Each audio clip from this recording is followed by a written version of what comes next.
Ibibigay niyo po ito sa inyo, Ina.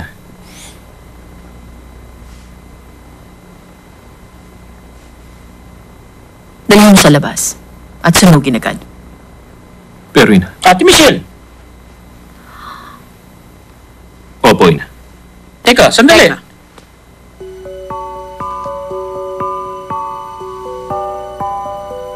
Iabot mo.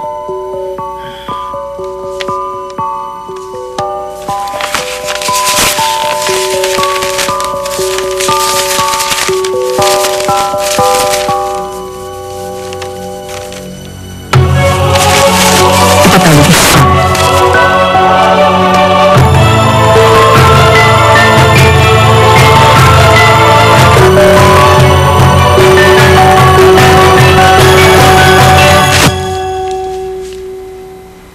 ito na nga. Itong kalkulasyon mula sa Chong Kwang Li. Ang mga walang hiya. Paano napunta ang kalendaryong Chong Kwang Li sa mga kamay nila? Ate Michelle, wala nang ang duda. Alam nila kung kailan magaganap ang eclipse.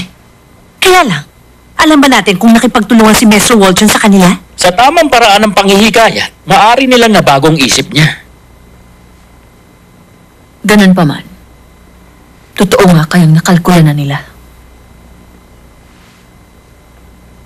Lady Michelle, ang lahat ng yan, maaaring pakana lamang nila. Halos nagmamakaawa na sila sa'yo na maniwala sa kanila. Aba, punong babailan. Di ba kasasabi mo lang na totoong Chong Kwang Li ang hawak mo? Kahit nasa kanilang Chong Kwang Li, hindi makikipagtulungan si Maestro Walton sa kanila. Tama na yan. General Solwon, bakit hindi ka yata nagsasalita? Ilang taon na rin. Mula na mabawi ko ang himpilan ng Sokham. Naalala mo bang sinabi mo sa akin? Ano mang lakas ng isang hukbo, tao pa rin ang bumubuo ron. May kahinaan kahit hindi nakikita. Lady Michelle, lahat ng sagot, natitiyak kong hawak mo na. Magtiwala ka. May kakayahan ka makita ang mga itinatagong katotohanan. Huwag mo lang suriin sa isip ng isang tao. Kailangan, mabasa mo ang laman ng kanyang puso.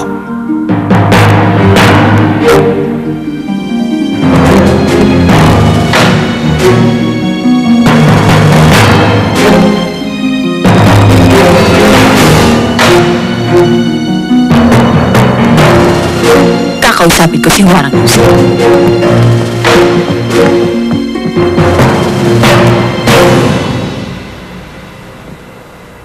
Pinatatawag ka ni Lady Michelle. Magbabaguhin ang kilos mo. Pagkausap mo siya, tumingin ka sa mga mata niya.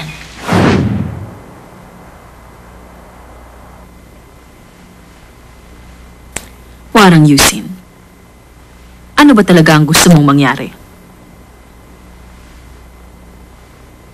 Dahil hindi natuloy ang kasal mo kay Prinsesa Chonmyo, gagawin mong prinsesa si Dokman at pakakasalan mo siya. Pagkasal na kayo, mamanahin mo ang korona. Ganun yan, hindi ba? Wala akong karapatang mag-isip ng ganung bagay. Ang sa akin lang, itinaya ko ang lahat para kay Prinsesa Dokman. Prinsesa Dokman.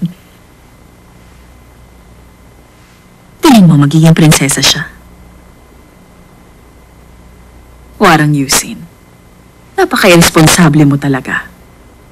Bilang pinuno ng mga taga-kaya, tungkulin mong iangat ang katayuan ng iyong mga mamamayan. Patawad. Isa lang po akong hangal. At mahirap umintindi. Bakit niyo pa ako pinatawag? Sabihin mo, nakalkula nga ba ni Maestro ang eclipse? Oo. Nung sabihin niyo ni Maestro Walton, naroon ka ba? Narinig mo ba nung sinabi niya? Kay Prinsesa Dokman niya sinabi yon. Tapos sinabi niya sa aming lahat. Ibig sabihin, kinailangan niyo pang samahan ng Maestro sa templo ng Danchonam?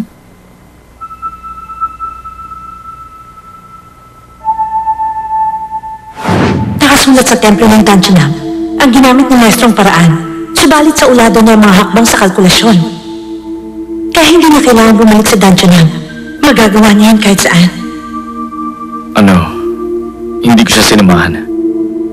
Sinamahan siya ng ibang tao. Ha? Ba't hinayaan ng ibang tao ang sumama kay Bester Walton sa ganung lugar?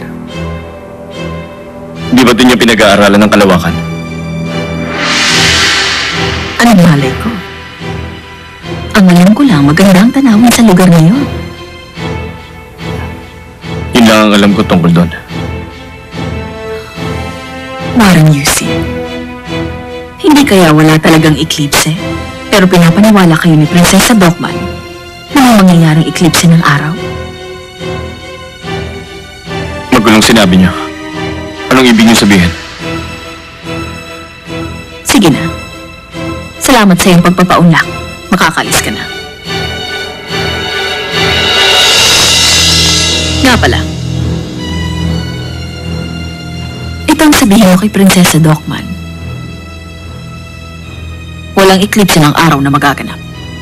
Hindi makakalusot sa akin ang mga pakana niya. Sabihin mo yun, ha? Anong ginawa ko? Mabibigo ba kami dahil sa akin?